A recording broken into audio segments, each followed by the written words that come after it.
नमस्कार दोस्तों। आज की हमारी कहानी है देवर के नाम का सिंदूर। नाना के यहाँ जाने के लिए मैं तैयार हो रही थी कि फ़ोन की घंटी बजी।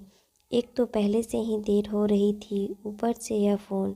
हेलो आकाश, मैं अभी निकल ही रही हूँ, मिलकर बात करते हैं, अब कोई फ़ायदा नहीं है। आकाश ने कहा, क्या कह रहे हो, साफ साफ बताओ। आकाश ने कहा, शादी हो गई मेरी। मैं समझाती तुम्हारे मम्मी पापा को, शायद वह मान जाते। आकाश बोला, मेरी किसी ने नहीं सुनी तो तुम्हारी कौन सुनता यहाँ। आकाश नाना के गांव का था, नाना के घर आना जाना लगा रहता था। साल पहले ही मेरी दोस्ती हुई थी उससे।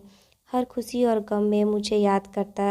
एक राह पर उसके घर वाले उसे जबरन धकेल रहे हैं और दूसरी राह जाने का मतलब है परिवार से बगावत। मुझे बहुत गुस्सा आ रहा था आकाश के मम्मी पापा पर और समाज पर। किसी को अपनी मर्जी से अपना जीवन जीने का हक नहीं है यहाँ। अपनी ज़िंदगी के फैसले कोई खुद नहीं ले सकता। अपनी ज़िंदगी किसके साथ गुजारनी है यह भी परिवार और समाज तय करते हैं, और अगर किसी ने इनके खिलाफ जाने की कोशिश की तो उन्हें समाज से बाहर कर दिया जाता है। आखिर परिवारों से ही तो समाज बनते हैं। कामना के साथ भी तो कुछ ऐसा ही हुआ। 3 साल पहले इतनी खुश थी वह, लेकिन उसकी ज़िंदगी में जो तूफान आने वाला था उसका अंदेशा भी नहीं था उसे। आज कपड़े लेने बाजार गए हुए रमन का एक्सीडेंट हो गया। अभी 2 साल पहले ही तो शादी हुई थी कामना और रमन की। आज रमन अपनी 8 महीने की प्यारी सी बच्ची और बिलखती हुई कामना को छोड़कर चला गया था इस दुनिया से हमेशा के लिए। कामना की जिंदगी पूरी तरह से बिखर गई थी। गहरे सदमे में थी वह। रमन को गुजरे अभी 1 महीना हुआ था। वह इस सदमे से पूरी तरह बाहर भी नहीं आई थी कि घर में बात होने लगी कि अपना छोटा है ना, शादी के लायक उम्र भी हो गई, अपने घर की बहू है, घर में ही रह जाएगी।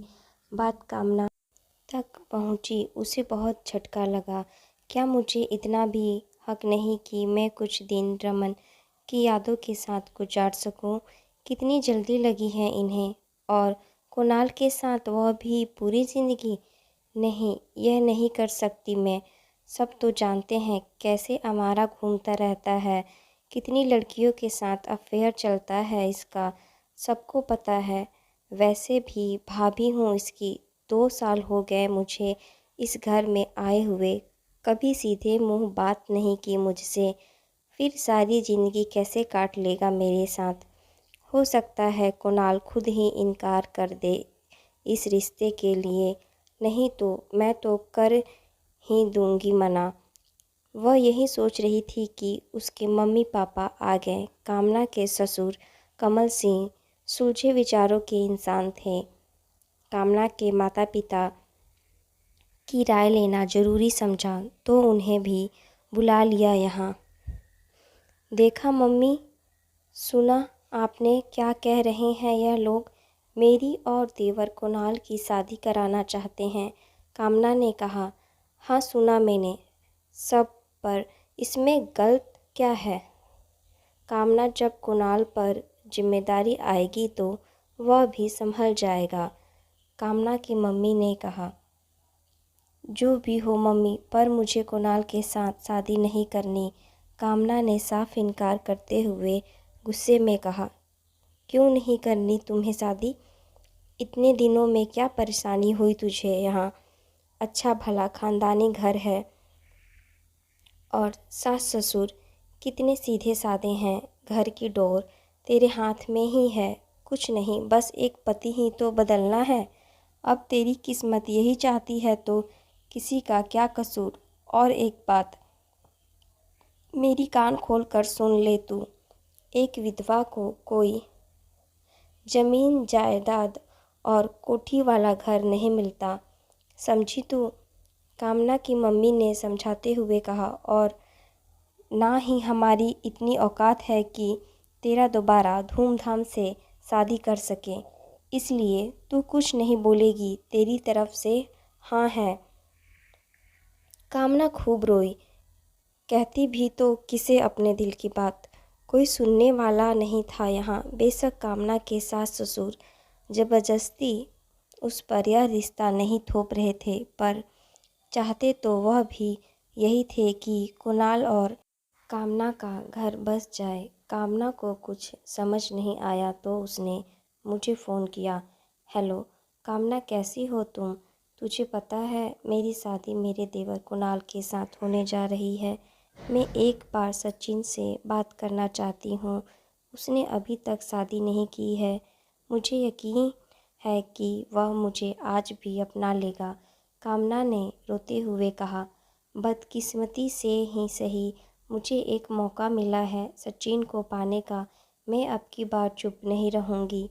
सचिन वही जिससे कामना प्यार करती थी और दोनों एक दूसरे से शादी भी करना चाहते थे, परंतु सचिन एक गरीब परिवार का लड़का था और कामना के माता पिता अपनी इकलौती बेटी को गरीब घर में नहीं देना चाहते थे।